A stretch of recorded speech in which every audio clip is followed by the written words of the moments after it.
เป็นส่ง ก็เห็นความเปลี่ยนแปลงทางสังคมเนาะธรรมะเขาก็เหมือนกันเนาะแต่ก่อนก็มีทั้งปุ่นทั้งเพจน้อยๆทั้งโทรทัศน์ผ่องหรือแม้กระทั่งบทความทั้งหนังสือพิมพ์บัดเดี๋ยวพอมันมีพอจะมีช่องทางหมู่เฮาตั้งหลายเนาะวัยเฮานี่นะต้องจะเนี่ยนะถ้าเป็นวัยรุ่นนี่ก็แฮมโลกของเขานะโลกเสมือนจริงไงอย่างมโหมีแต่เรื่อง แต่มันเป็นเร็วฮ้อนเนาะเร็วและร้อนนะช่องทางตีตั้งความไปตั้งไลน์ด่ากันตั้งเฟซตั้งไลน์IGนะโตมันห่อนมันแห้งมันเร็วถึงนั้นแต่ของเขานี่ก็ยุคนี่ก็พอจะใจเป็นเครื่องมือแต่เราใช้เป็นเครื่องมือทางสื่อออนไลน์ทางอย่างพวกเนี้ยอินเทอร์เน็ตเขาก็ใจเนาะอย่างวันเนี้ยอาตมาภาพพระมหานพดลสุวรรณเมธีนั่งอยู่ลำปางเลยนะวัดบรรพตสถิตไปวันนี้อาจารย์เกือบลืมเหมือนกันนะเพราะมันหลายติดละติมได้เข้ามานะศรัทธาสาธุชนทั้งหลายจนพอลืมวันอาจารย์สมชาติก็บอกว่าวันนี้ทวงตะวาละพระอาจารย์เข้าก็ได้นะเอาไปเอามาพระมหาสมชาติลืมวันนะเอาไปเอามาก็ลืมไปวันอังคารอยู่นะวันผูกแล้วปรากฏว่าวันนี้ก็หับงานไปแล้วเนาะศรัทธาสาธุชนทั้งหลายนะวันตะวาก็หับงานจะไปเตะงานข่าวดำนะเดี๋ยววันทุ่มนี่ก็ไปละนะหับงานไปละลืมวันลืมคืนอีกเดี๋ยวก็จะออกพบปะศรัทธาสาธุชนทั้งหลายก็สักชั่วโมงหนึ่งเนาะศรัทธาวันนี้พระมหานพดลสุวรรณเมธีวัดบรรพตสถิตเจ้าคณะอำเภอวังเหนือได้มีโอกาสได้ปรารภธรรมะนะมาคือเราได้ศึกษาพระธรรมนะแล้วก็เน้นย้ำในเรื่องธรรมดีนะได้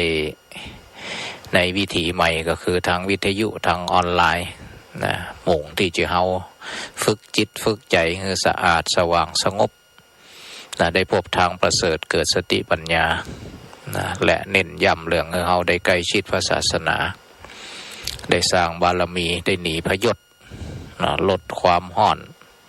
ถอนตัณหาและมานะทิฏฐิเรื่องเราเนี่ยเนาะเวลาเราฟังเทศฟังธรรมมันก็ได้ส่วนใดส่วนหนึ่งบางคนก็ได้หลายอย่างนะได้ศึกษาธรรมแล้วก็ไปทำกรรมดีเนี่ยใจสะอาดสว่างสงบได้หมดนะได้พบทางอันประเสริฐบางคนก็ได้1อย่าง2อย่าง3อย่างเหมือนกับตงกับนาเขาเนี่ยนะบางคนก็ปลูกได้อย่างเดียวนะปลูกถั่วดินกับถั่วดินนะบางคนนี่ปลูกถั่วดินถั่วลิสงนะถั่วฟักยาวนะถั่วดำถั่วแดงข้าวโพดได้หมดนะกะหล่ำผักกาดเหมือนกันบางคนฟังเทศฟังธรรมแล้วก็ได้ใกล้ชิดพระศาสนาตัวจิตใจก็สะอาดสว่างสงบนะนี่ก็แล้วแต่ละคนเนาะแต่อย่างน้อยอย่าง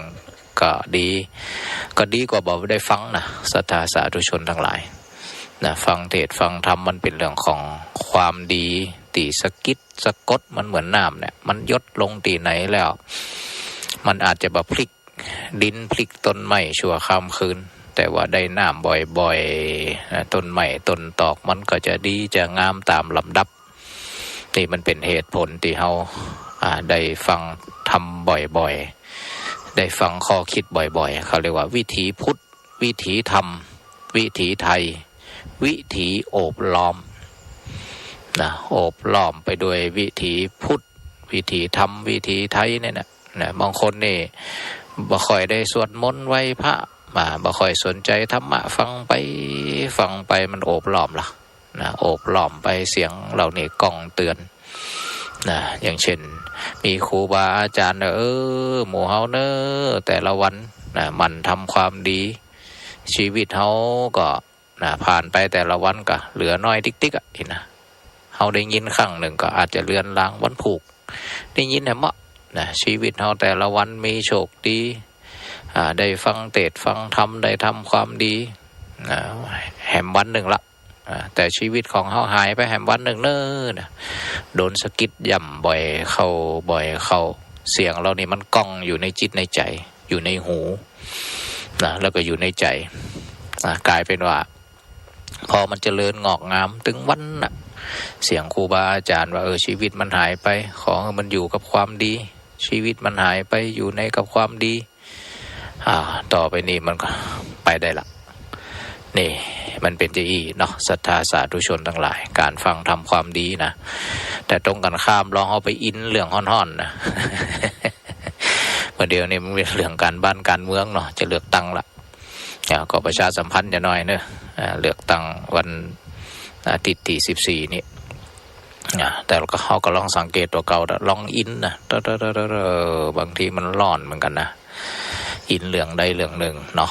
นะหรือแม้กระทั่งข่าวทุเจ้ากำลังดังมาเดี๋ยวนี้นะ เนี่ยอดีตพระอาจารย์คมนะกำลังดังก็ลองฟังลองติดเสพข่าวบอกนี่พอก็เสพถึงวันกับบางคนก็ใจอ่อนนะละทิ้งศาสนาบ่ค่อยสวดมนต์ละนี่นะพระอาจารย์ย้ำสม่ำเสมอว่าเอาฉลาดในการใช้ชีวิตเนี่ยต้องไม่เอาความชั่วของคนอื่นมาเป็นข้ออ้างหรือมาเป็นเหตุให้เราหลีกห่างจากความดีนะเราไม่เอาความชั่วของคนอื่นมาเป็นเหตุให้เราต้องหยุดทำความดีบางคนนี่ใส่บาตรอยู่ดีๆนะได้ยินข่าวนี่มาเลิกใส่บาตร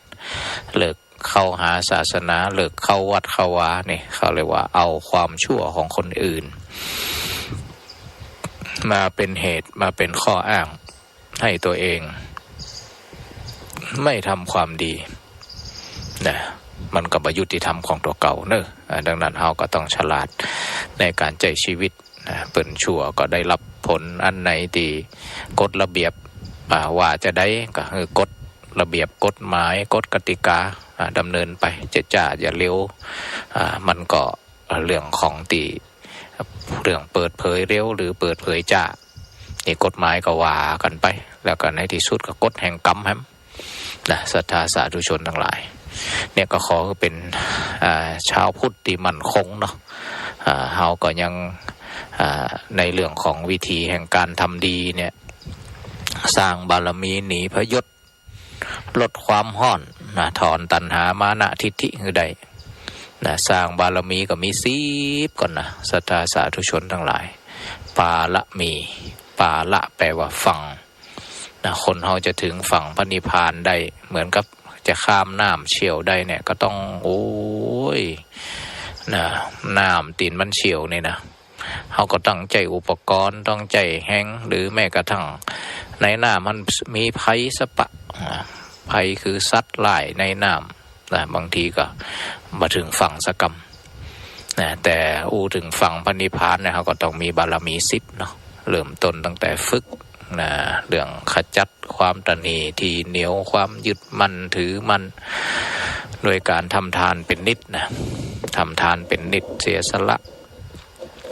ห้อมต้องกังวลนะศรัทธาสาธุชนทั้งหลายตีข่าวมาว่าวัดเฮาก็จะระแวงไปอย่าทำบุญทำทานมาลังกันตุเจ้านะเอาไปใจจะนั่นจะนี่จะกะเหมือนกับไปเจออันวัดปุ่นนะตั้งแถวอันโคราชปุ่นนะวัดป่าอย่างเขาคิรีของปุ่นนะอาจารย์คมมันนะ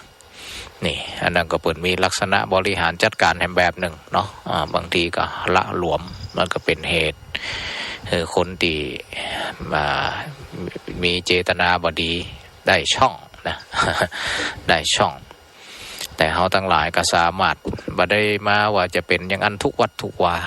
นะศรัทธาสาธุชนทั้งหลายเขาก็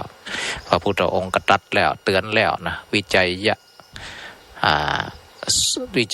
ทานังสุขตัปปัสสถังนะนี่วิจัยยะทานังใคร่ควรแล้วให้สุขตัปปัสสถังนะพระสุคตย่อมสรรเสริญนะดังนั้นพุทธองค์ก็เตือนละพระตถาคตพระสุคตนะสรรเสริญการที่พิจารณาแล้วให้ทานนะพิจารณาแล้วเสียสละแต่มันดีแน่นอนเนาะการเสียสละเนี่ยถึงแม้พอเสียสละไปแล้วอย่างน้อยเฮาก็ได้ไปละ ได้บุญได้บารมีไปละก็คือเฮาเสียสละความตนีทีเหนียวนะในความยึดมั่นถือมั่นนะถ้าได้สองส่วนก็คือในส่วนของเฮาได้ขจัดขัดเกลาจิตใจแล้วไปอยู่ในมือของคนดีทรัพย์ของเฮาก็จะเป็นประโยชน์แก่พระศาสนาแก่ประโยชน์แก่ส่วนรวมนะแต่ถ้าเฮาบ่ใครควรเฮาก็ได้อยู่ในการเสียสละความตนีแต่เวลาเฮาบ่ได้ใครควรเนี่ยมันก็ได้ประโยชน์ฝ่ายเดียวก็คือประโยชน์ของเฮาในการทำความดีในการขจัดความตนีแต่ประโยชน์ส่วนรวมเนี่ยมันอาจจะบ่ได้เป็นช่องทางให้คนอื่นได้นำสิ่งที่เราถวายไปบริจาคไปใช้ในทางที่ไม่ดีเข้าประโยชน์ส่วนตัวเนี่ยมันถ้าเฮาบ่พิจารณานะแต่มันได้แน่นอนนะเวลาเฮาเสียสละไปแล้วทำทานไปแล้วนะบุญของเฮาก็ได้ไปแล้วนะศรัทธาสาธุชนทั้งหลายเนาะอันนี้ก็ได้ให้กำลังจิตกำลังใจกับหมู่เฮาทั้งหลายที่จะต้องฟันฝ่าความเชี่ยวกรากนะของสถานการณ์ที่มันทดสอบปัญญาบารมีนะทดสอบความดีทดสอบขันติทดสอบสัจจะนะทดสอบปัญญานะทดสอบความเพียรของเขาทั้งนั้นนะล้วนแล้วแต่ทดสอบในเรื่องของการตั้งมั่นในการบำเพ็ญบารมีให้แก่เราในทุกสถานการณ์เมื่อเดียวนี้ก็มีเรื่องหลายราวเนาะในสัปดาห์ที่ผ่านมานอกจากมีการฆ่ากันมกฆ่ากันโดยยาคนใกล้ชิดแล้วก็ทำลายกันโดยโกงของนี่ข่าวที่อาทิตย์ที่ผ่านมาและกระแสหลักก็คือการบ้านการเมืองกับกรณีที่กลุ่มพระอดีตพระอาจารย์คมที่ได้โกงได้ยักยอกทรัพย์ของวัดของวาถ่ายโอนไปยังคนใกล้ชิดนี่นะอันนี้กระแสดังนอกจากนั้นกระแสลองมาก็มีกีฬาก็ยาวิเศษกีฬายาวิเศษทุกสัปดาห์มันก็จะมีประเด็นที่เนาะศรัทธาสาธุชนทั้งหลายสัปดาห์เดี๋ยวก็ครับพันโทรศัพท์กันฮัลโหลที่ว่าสะดวกประตูไหนฮะตูใต้ก็ได้ก่ะแม่นตูใต้พุ่นนะอันที่เก้านั่นนะกูเตียแม่นได้โอเคครับสมมาเดินศรัทธาสาธุชนทั้งหลายอาจจะมีเสียงเข้ามาเสียงโทรศัพท์เนาะจากเจ้าอาวาสเปิ้นประสานงานเรื่องจะไปสวดงานข่าวดำบ่บึดก็ปรารภเพื่อเป็นกำลังใจให้หมู่เฮาเนาะศรัทธาสาธุชนทั้งหลายเฮาต้องฟันฝ่าในเรื่องเหล่านี้ให้ได้ที่จะถูกทดสอบถูกทดสอบมองวิกฤตมาเป็นโอกาสนี่เป็นลักษณะของนักปราชญ์เป็นนักของคนฉลาดนะเอาวิกฤตมาเป็นโอกาสแต่คนประมาทมักจะทำโอกาสให้เป็นวิกฤตดังนั้นเฮาทั้งหลายหรือแม้แต่เฮาไปศึกษาพุทธประวัติพระพุทธองค์เจ้าชายสิทธัตถะเนาะที่ได้เสด็จไปอุทยานแล้วก็เห็นเทวทูตทั้งสี่นะเห็นคนแก่คนเจ็บคนตายแล้วเห็นสมณะนักบวชนี่ฮันก็ได้มาเป็นแรงบันดาลใจจนเกิดการเสียสละที่ยิ่งใหญ่นะเสียสละทุกอย่างทานบารมีเสียสละความสุขส่วนตัวเสียสละราชสมบัติทุกอย่างเนี่ยก็เพราะต้นเหตุก็คือเห็นวิกฤตนั่นนะเห็นสิ่งที่ไม่ใจดีใจงามนะเห็นคนแก่คนเจ็บคนตายนะโอ้ยก็เอาปรารภเป็นแรงบันดาลใจแล้วก็ตัดสินใจเดินทางที่มุ่งมั่นด้วยบารมีสัจจะบารมีขันติบารมีความเพียรบารมีอธิษฐานบารมีเนี่ยศีลบารมีเนี่ยเมตตาอุเบกขาเนกขัมมะพวกเนี้ยนะเฮาทั้งหลายก็เหมือนกันเนาะบางทีก็นึกถึงไว้ของเฮาแล้วก็ก็เหลือบ่นักแล้วนะก็ลองเพิ่มบารมี นะจากเดิมก็ธรรมดานะเขาเรียกว่าปารมีธรรมดาก็กลายเป็นนั้นอุปปาละปารมีในที่สุดกับปรมัตถปารมีเนี่ยนะอย่างเช่นการถือศีลก็เหมือนกันนะเขาก็ลองถือศีลเพราะว่ายกระดับขันติความอดทนเนี่ยขันติบารมีแล้วก็เพิ่มเนกขัมมะบารมีถือศีลอดในวัน8 ค่ำ15 ค่ำก็ได้นะจากเดิมก็ถือศีล5ลองเนกขัมมะบารมีถือศีล8ในวันพระใหญ่ก็ได้เขาก็สามารถเพิ่มขึ้นได้เอาเวลาก็สถานที่ก็บางคนเอาสถานที่มาสร้างบารมีนะสถานที่บารมีโดยก็วันพระก็ไปนอนในวัดตะก่อนไปจะอันหรอนอนตีบ่ได้รับความสะดวกสบายเพื่อฝึกอยู่อย่างต่ำกระทำอย่างสูงนี่ได้ฝึกเรื่องใจไทมิ่งนะเวลาก็คือวัน8 ค่ำ15 ค่ำวันพระเพลสซิ่งก็คือใจสถานที่ที่อยากลำบากบ่ได้รับความสะดวกสบายนะเป็นการฝึกทั้งขันติบารมีสัจจะบารมีศีลบารมีนะเนกขัมมะบารมีใส่ไปเถอะนะบำเพ็ญไปเถอะสร้างไปเถอะสะสมไปเถอะศรัทธาสาธุชนทั้งหลายว่าเสียหายนะเรื่องพวกเนี้ยแต่บางทีเขาก็คนมาเดียวมันเป็นอย่างนั้นเนาะจะไปวัดก็ลำบากก็อย่ามดเจ็บแข้งเจ็บขามันก็ลำบากเหมือนกันมันบ่เข้มข้นก็เลยบารมีไม่เข้มข้นนี่ก็มันเจ้าชายสิทธัตถะมาเป็นกรณีศึกษาเนาะศรัทธาสาธุชนทั้งหลายอยู่ประทับอยู่ปราสาท3 ฤดูก่อนนะเจ้าชายสิทธัตถะเขาเนี่ยองค์ที่ก่อนจะมาเป็นพระบรมศาสดาทำให้เกิดพลิกชะตาในเรื่องของการมุ่งมั่นต่อบารมี10เนี่ยก็เพราะเห็นคนแก่เห็นคนเจ็บเห็นคนตายแล้วก็เห็นสมณะนักบวชก็เอามาคบมาคิดมาพิจารณาในที่สุดก็เด็ดขาดนี่ทานบารมีแบบปรมัตถ์เลยแหละแต่ของเฮานี่ทานบารมีก็ธรรมดาเนี่ยทานธรรมดาทานบารมีในเวลานอกจากเฮาฝึกเรื่องพวกนี้ก็ลองเอาทานบารมี3 ประเภทเนาะเขาเรียกว่าทาสทานนี่เขาเรียกว่าสหายทานสามีทานเนี่ยก็ฝึกครั้งแรกอาจจะทาสทานก็คือของดีบ่ค่อยประณีตนะนี่ก็จิตก็ยังละเอียดเลยนะเมินไปก็ลองฝึกยกระดับจิตตัวยกระดับวัตถุด้วยนะเขาเรียกว่าสหายทานก็คือตัวใจจะได้กินจะได้ก็เอาคุณภาพมาตรฐานติดตัวเก่าชอบตัวเก่านี่เนี่ยเอาไปเปิดเอาไปถวายทานแต่สุดท้ายก็คือสามีทานก็คือเอาของที่ประณีตกว่าที่ตัวเองได้ใช้ได้กินได้บริโภคนะมันสูงเพื่ออย่างเพื่อมันขจัดคนปกติจะหวงแหนจะฮักเนาะดังนั้นการที่จะเอาของประณีตนี่มันเหมือนกับความเด็ดขาดของจิตของใจเนี่ยเหมือนกับบารมีเนี่ยบารมีธรรมดาอุปปาบารมีแล้วก็ปรมัตถบารมีแล้วแต่เขาจะใจอันระดับไหนบางทีเขาก็สะสมธรรมดาแบบระดับกลางระดับสูงเนี่ย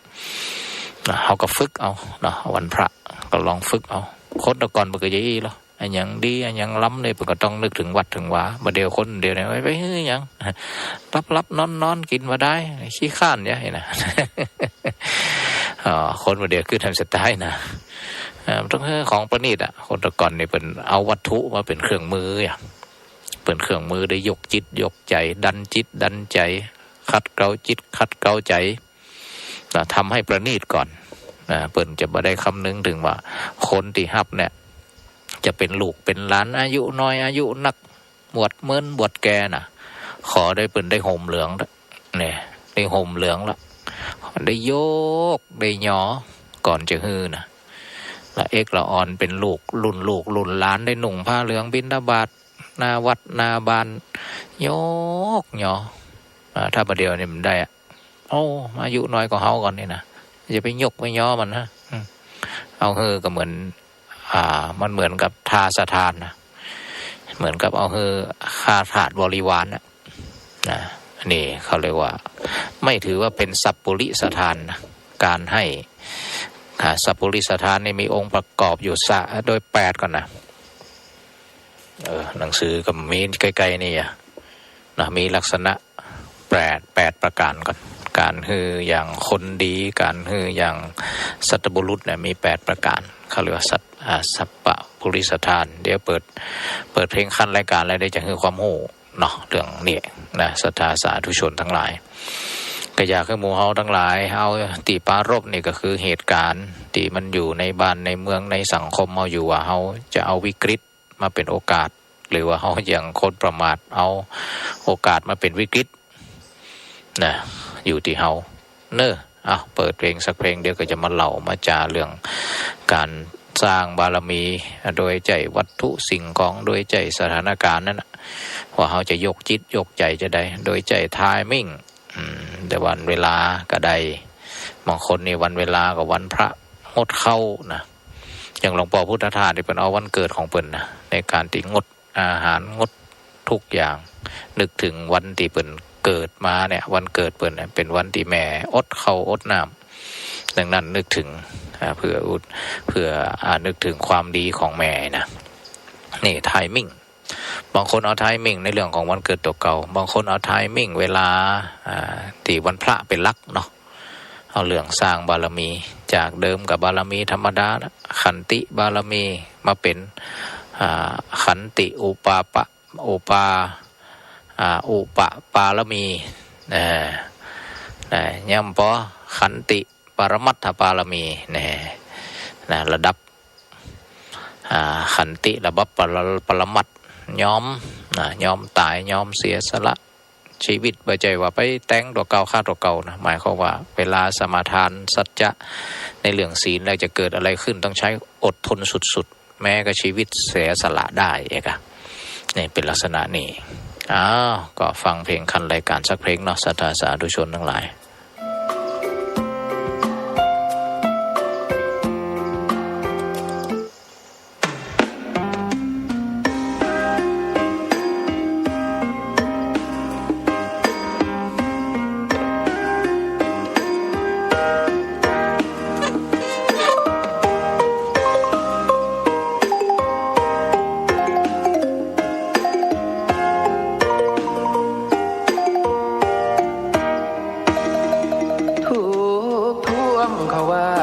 จากใจแล้งไม่มีใครแกล้งสุขแห่งแรงเพราะใจมากกว่าทุกท่วมบ่งชี้ว่าชีวิตคนขาดสนปัญญารีบหนีทุกข์ขึ้นบนหลังคาน้ำตาไหลคลอเหมือนเดิมถูกเพิ่มเพราะว่าผูกพันแน่นเหนียวน้ำตาไหลเชี่ยวก็เพราะเลี้ยวลงไปใจเฉิมทุกเรื่องในไม่เท่าทุกใจที่เราคอยเติมต้องติดรออยู่ทุกเทอมวิชาส่งเสริมแรงใจมองไม่หากทุกท่วมทุกวันเมื่อประสบแต่โศกสันเหมือนกันชนชั้นทั่วไปน้ำมันก็ขึ้นผู้คนก็มึนเสียหายกันใหญ่ช่องทางของผู้สุขใจต้องฝึกใจใช่ไหมแก้วตาทุกท่วมไม่ต้องผิดหวังชอกช้ำแค่เพียงเช้าค่ำมันตอกย้ำน้ำใจดีกว่าแม้อยู่บ้านพังถ้ายังมีใจไม่จนปัญญาไม่มัวโทษโชคและชะตาทุกมาก็ยิ้มได้เลย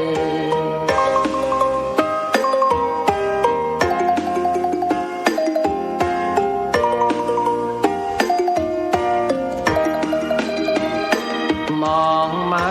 หากทุกท่วม ทุกวันเมื่อประสบแต่โศกสันเหมือนกันชนชั้นทั่วไปน้ำมันก็ขึ้นผู้คนก็มึนเสียหายกันใหญ่ช่องทางของผู้สุขใจต้องฝึกใจใช่ไหมแก้วตาทุกท่วมไม่ต้องผิดหวังชอกช้ำแค่เพียงเช้าค่ำมันตอกย้ำน้ำใจดีกว่าแม้อยู่บ้านพังถ้ายังมีใจไม่จนปัญญาไม่มัวโทษโชคและชะตาทุกมาก็ยิ้มได้เลย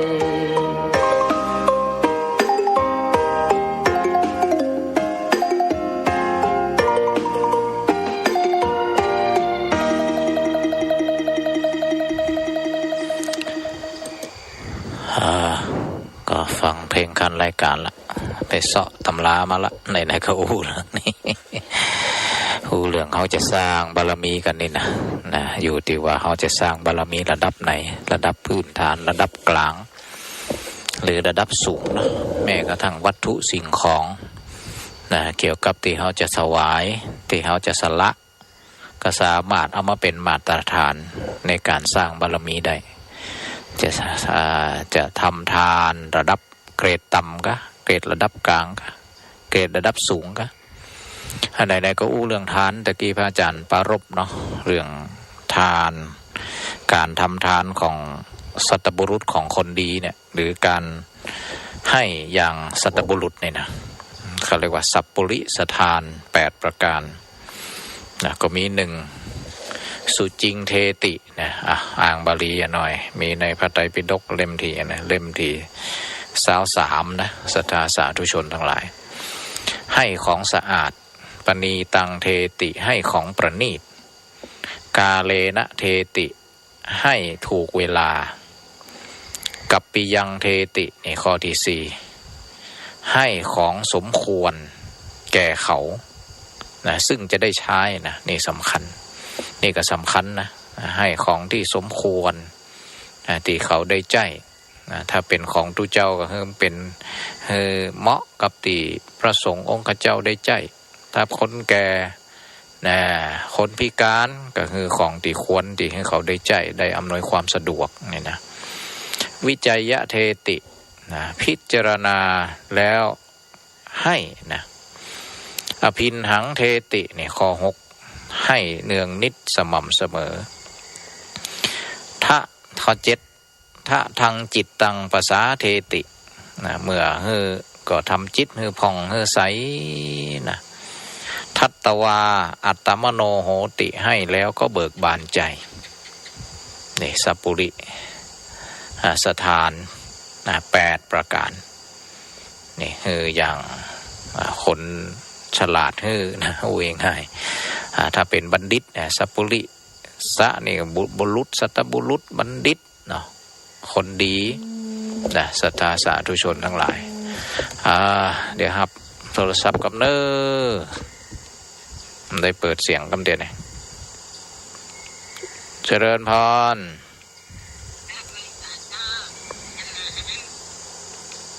เจริญพรเนอ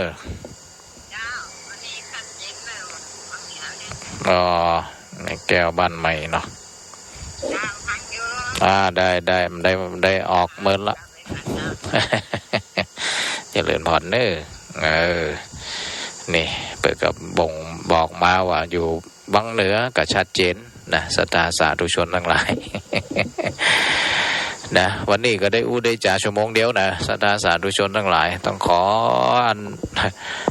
กราบขอโทษขออภัยท่านอาจารย์พระครูอภิวัฒนะ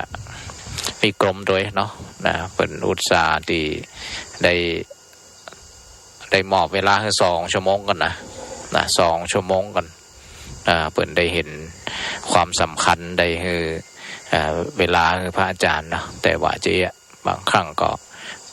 โดยภารกิจงานที่เพิ่มขึ้นนะโดยภารกิจงานที่เพิ่มขึ้นตำแหน่งเพิ่มขึ้นมันก็เลยบ่ค่อยมีเวลาต่อใดเนาะศรัทธาสาธุชนทั้งหลายบวกกับ พอไปทำงานนักเนี่ยประเดี๋ยวก็เหมือนกับสุขภาพมันก็เริ่มล้วนเริ่มอย่างนะวันผูกก็จะลองไปหาหมอสักหน่อยก่อน ก็พอยิ้มได้อยู่พอไปได้นะก็พอทำงานได้แต่อยากจะเล่าให้สาธุชนว่าที่โดยภาระงานก็เลยบ่ได้ค่อยได้เข้ามาพบปะสาธุชนเจริญพรเนอจ้าพระอาจารย์เจ้าตั้งใดก่อนนี่จำได้ก็พูดตั้งวังเหนือพุ่นเจ้าไม่เหลือนเลยเรือนเนาะบ้านแสนต่อพุ่นเนาะอนุโมทนาเอาดูรักษาสุขภาพด้วยแม่เนอฝนตกด้วยห่อนด้วยนะสปะเด่นเจริญพรโลตึงห่อนตึงฝนตกมาประดังเข้ามานะศรัทธาสาธุชนทั้งหลายวันนี้ก็ได้ได้จ่ากับศรัทธาญาติโยมเนาะกับปาลบเจี๊ยว่าเป็นห่วงเป็นใยในเรื่องของเวลาเราเจอสถานการณ์บางอย่างเข้ามาเนี่ยก็ต้องมีลักนะลักศรัทธาที่เขาจะต้องมีต่อพระรัตนตรัยปัญญาเจริญพรมันบุคคลทั้งเรื่องแต่คนโทรนาไหมมันบาดได้ยินทีครับแม่ละวันนี้เสียงโทรศัพท์จะได้โมนี่ออกหน่อยเดียวโอ้ผมพลังมันปล่อยไปนี่อะก็มันไก่ลำไปสงสัยมันกำลังใจท่านอาจารย์เนอะได้ขอบคุณมากบ่สมควรขอบคุณเนอะตั้งแม่ขจารย์บนนะสาธุชนทั้งหลายเสียงบ่เคยได้ยินวะนะก็เป็นอย่างเนาะก็ได้ส่งกำลังจิตกำลังใจให้กันมาวันนี้พระอาจารย์ก็ส่งสารที่เป็นธรรมะกับหมู่เฮาทั้งหลายที่จะฟันฝ่าอย่างว่านะกว่าจะถึงนั้นลักใช้ของชีวิตบอกว่าสวรรค์สมบัตินิพพานสมบัติเนาะมนุษย์สมบัติสวรรค์สมบัตินิพพานสมบัติเนี่ยเฮาก็ต้องฟันฝ่าโดยลักธรรมโดยเฉพาะบารมี10เนาะคือมันมั่นคงทานบารมีศีลบารมีเนกขัมมะบารมีปัญญาบารมีสัจจะบารมีนะวิริยะความเพียรขันตินะความอดทนนะเมตตาความหักอุเบกขานะความวางใจเป็นกลางเนกขัมมะการออกบวชเราเนี่ยก็ต้องคือมันสะสมคือมันมั่นคงคือมันเป็นอุปกรณ์ชิ้นส่วนของชีวิตที่จะยืนยัดจะไปถูกจะไปพ่ายแพ้นะเจริญพรตั้งใดนี่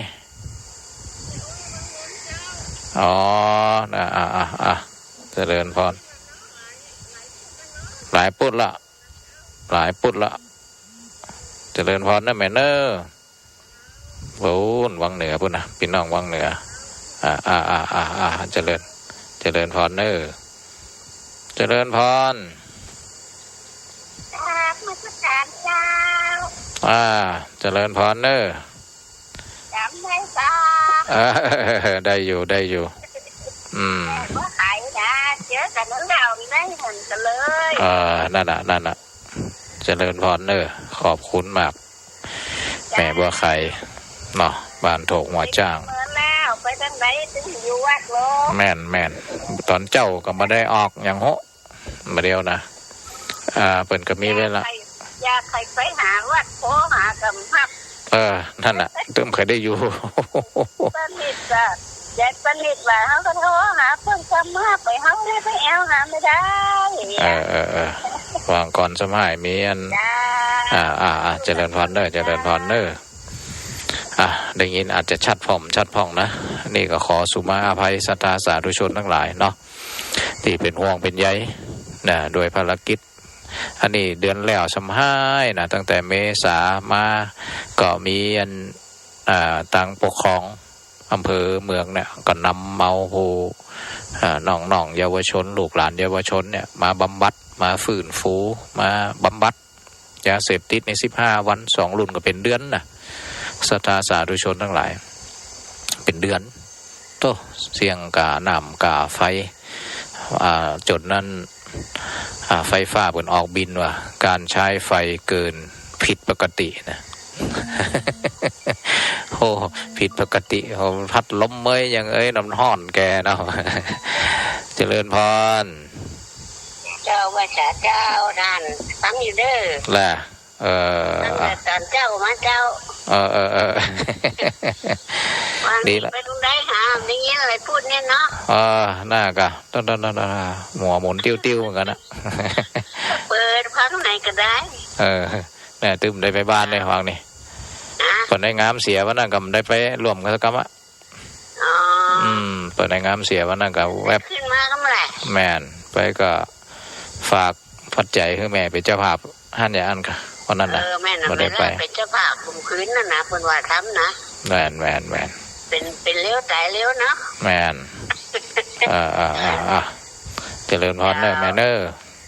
ให้กำลังใจท่านพระครูเด้อเจริญพรเจ้าว่าเจ้าเปิ้นบ้านเกิดพระอาจารย์เปิ้นนะแม่แสงล่าแม่แสงล่านะก็เป็นพระลูกข้าหลานนี่แหละเพื่อโทรมาให้กำลังจิตกำลังใจวันนี้ได้อู้ถึงบารมีนะศรัทธาสาธุชนก็เป็นห่วงเป็นใยเฮาทั้งหลายคอยกระตุ้นเตือนเนาะบางทีก็กระแสสังคมมาแหงเนี่ยก็ปาลบกันบางทีก็ได้ยินข่าวเรื่องเสียเรื่องหายวงการยังบางทีเขาอ่อนล้าอย่าเอามาเป็นข้ออ้างก็ขอยึดมั่นนะเอาบารมีเนี่ยเป็นตีจังตีปึงถ้าทำทานบารมีเขาก็จัดเกรดตัวเก่าอย่าตามเหมาะตามควรถ้าเขาจะเอาปรมัตถ์บารมีน้อยก็ยกจิตยกใจคือมันสูงเอาวัตถุมาเป็นเครื่องมือเป็นเครื่องมือคือจิตเขาสูงนะเพื่อจะตัดขาดเด็ดขาดเนี่ยนะเขาก็ตะก่อนเป็นจะอันโลนะคนตะก่อนนะของดีๆล้ำๆเปิดหมายไว้รอเปิดหมายไว้ยังเพื่อจะเอาไปถวายที่วัดคนตะก่อนนะประเดี๋ยวไม่หมายไว้ไปแหมยางนะเป็นห่อหนึ่งก็ยังก็นะหมายไว้แหมยางก็คือกลัวล้ำไปวัดคนประเดี๋ยวนะเนี่ยเขาก็บ่ได้กึศถึงแง่อื่นนะเนาะบางทีมันการใจเหตุผลของมนุษย์คนตะก่อนกับประเดี๋ยวเนี่ยต่างกันนะคนตะก่อนนี่เป็นใจเหตุผลในเชิงคุณธรรมสูงมีอย่างปุ่นนะใส่หัวใจพระเจ้ามีคำมีอย่างนะประเดี๋ยวนี้ในเชิงมูลค่าเนาะเปิดกึดเหมือนกันนะกึดถึงเชิงมูลค่าเอาไว้ขายดีกว่าเป็นเงินเป็นทองเนี่ยพอชีวิตประเดี๋ยวมันเปลี่ยนไปนะแต่อย่างไรก็ดีเขาก็ยังเอาวิถีแห่งอริยะประเพณีของเขานะได้เอามาเป็นตีจังตีปึงเอามาเป็นแบบอย่างแบบแผนแบบฉบับ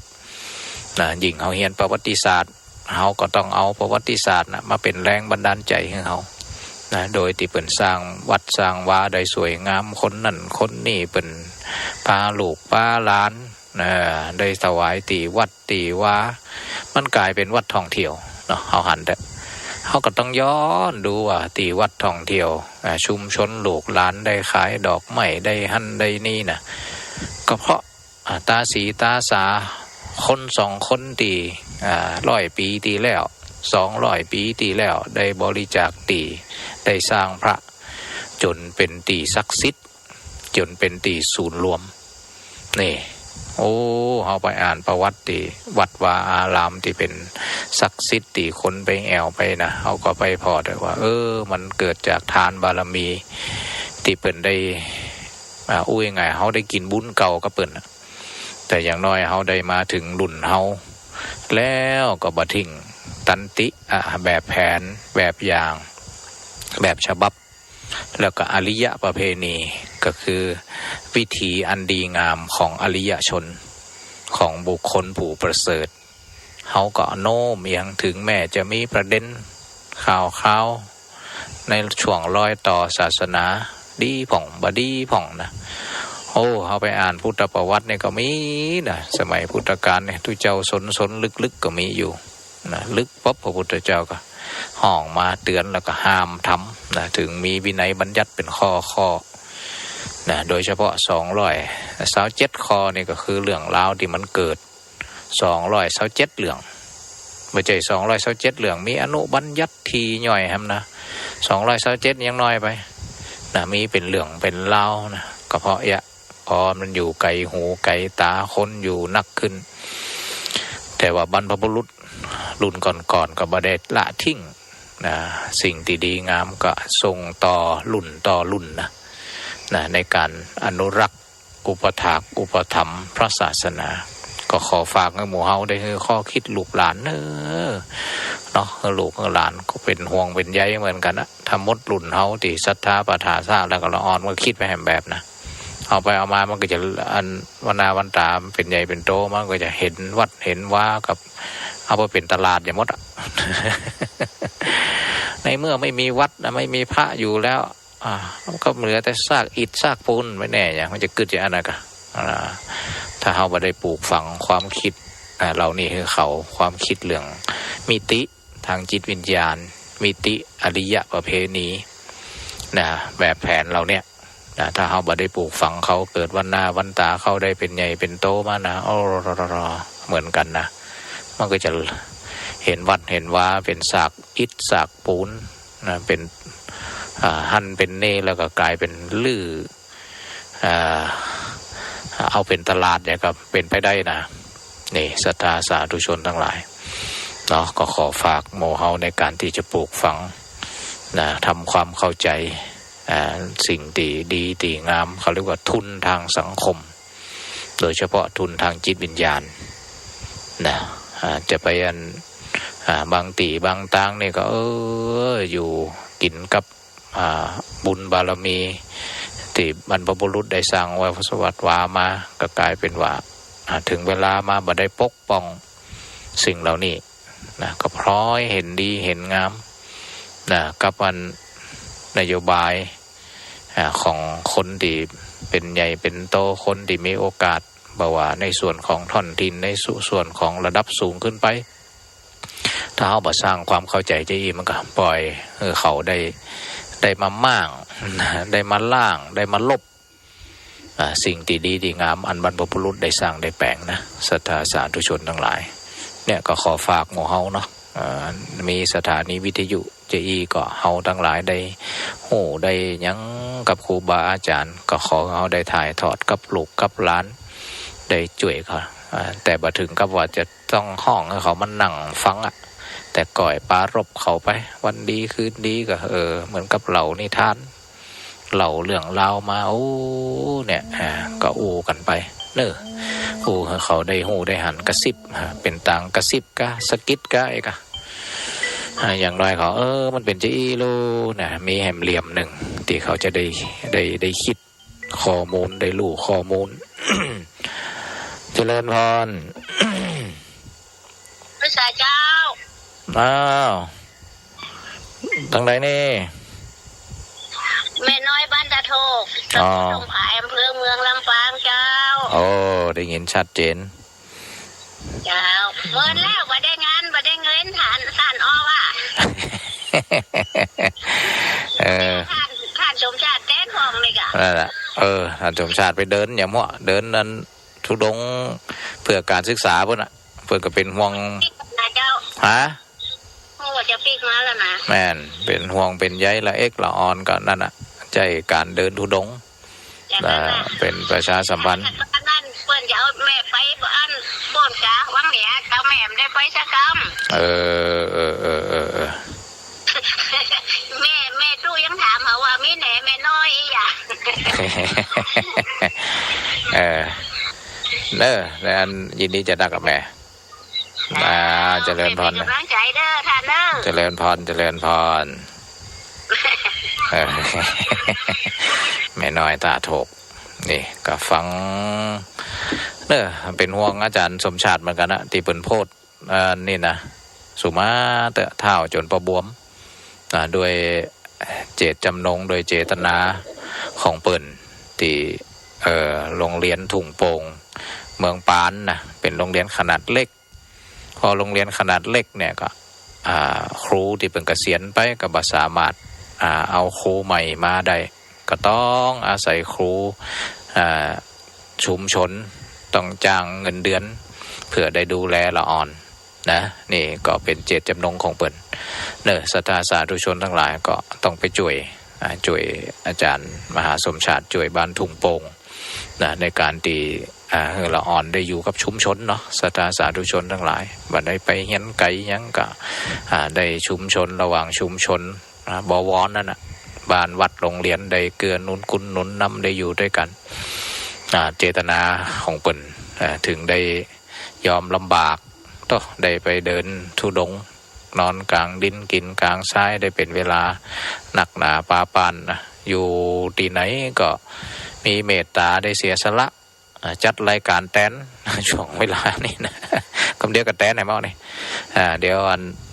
ถุ่มไปก็ได้ต้องขอตัวศรัทธาสาธุชนทั้งหลายได้เตรียมตัวได้ออกไปเตดได้ไปโปรดเพราะว่าวันนี้ก็เนี่ยอันเป็นญาติของครูบาอาจารย์ที่เคยสอนโรงเรียนบุญยวาสนะเพราะอาจารย์ท่านนี้ก็จักมักคุ้นกันที่เปิ่นสมัยเปิ่นยังบักเกษียณนะก็อยู่หลายโรงเรียนนะเอานักเรียนมานอนที่วัดมาอบรมคุณธรรมจริยธรรมนะพอญาติเปิ่นเสียเปิ่นก็โทรมาขอเมตตาไปโปรดญาติโยมกำเตอะอีนะก็ต้องไปช่วยเหลือได้มีโอกาสแสดงงานข่าวดำนะวันนี้นะศรัทธาสาธุชนทั้งหลายก็เลยเมินมาจัดเตี่ยแทนที่จะเต็มเวลานะ เอาไปเอามาก็จัดได้อย่าน้อยเดียว บอกว่าวันพุธนะมีคิวไหนมั่วนี่ก็จะไปอบรมกันเลยศรัทธาสาธุชนทั้งหลายประชุม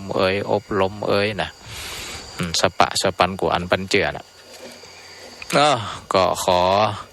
เป็นกำลังใจให้หมู่เฮาทั้งหลายเนอะศรัทธาสาธุชนทั้งหลายยึดมั่นในพระรัตนตรัยนะยึดแม่นในพระพุทธพระธรรมพระสงฆ์ถึงแม้จะมีกระแสคลื่นทุกอย่างมาทดสอบความเป็นชาวพุทธทดสอบศรัทธาทดสอบบารมีของเฮาเนาะแต่เฮาสามารถจะฟันฝ่าอุปสรรคได้เหมือนกับต้นไม้ที่มันแข็งแรงถึงแม้จะมีลมแห้งมันก็บ่คนล่มน้ำมันจะไหลเชี่ยวเฮาก็สามารถว่ายมาสามารถจะไม่สามารถจมเราได้ก็สามารถว่ายข้ามไปถึงฝั่งเป็นชาวพุทธก็ต้องยึดมั่นอยู่ในบารมีนะบวทานบารมีศีลบารมีปัญญาบารมีเนกขัมมะอย่างที่ย่ำบารมี10นี่นะก็สะสมไปนะโดยเฉพาะเขาคุ้นเรื่องทานบารมีทานบารมีบววัตถุทานอภัยทานธรรมทานเขาก็สะสมกันไปเป็นชาวพุทธศาสนาสังคมเขาเป็นปึกแผ่นมามีทุนสังคมตีชาวต่างประเทศมาแอวมาหาจนเกิดเป็นรากฐานของวัฒนธรรมประเพณีก็อาศัย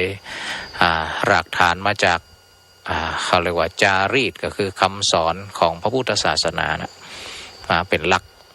ในการหล่อหลอมความเป็นชาติเป็นเอกลักษณ์ของชาติเป็นต้นทุนทางสังคมด้วยนะถ้าเขาละทิ้งยานะบ่ใส่ใจซ้ำบางคนบ่ใส่ใจเนี่ยพอเลิกนะแล้วก็ซ้ำเติมนะมันบ่เป็นผลดีเนาะก็ช่วยเหลือเกื้อกูลกันเนอแล้วก็ขอส่งท้ายโดยเพลงธรรมะแล้วก็ส่งต่อให้พระอาจารย์มหาสมชาติเตดแตนกำเนออาจารย์นะก็ได้ขอได้ส่งเพลงธรรมะพระธรรมคุณเนาะขอศรัทธาสาธุชนทั้งหลายอยู่ดีมีสุขอยู่เย็นเป็นสุขสมบูรณ์พูนสุขเนอ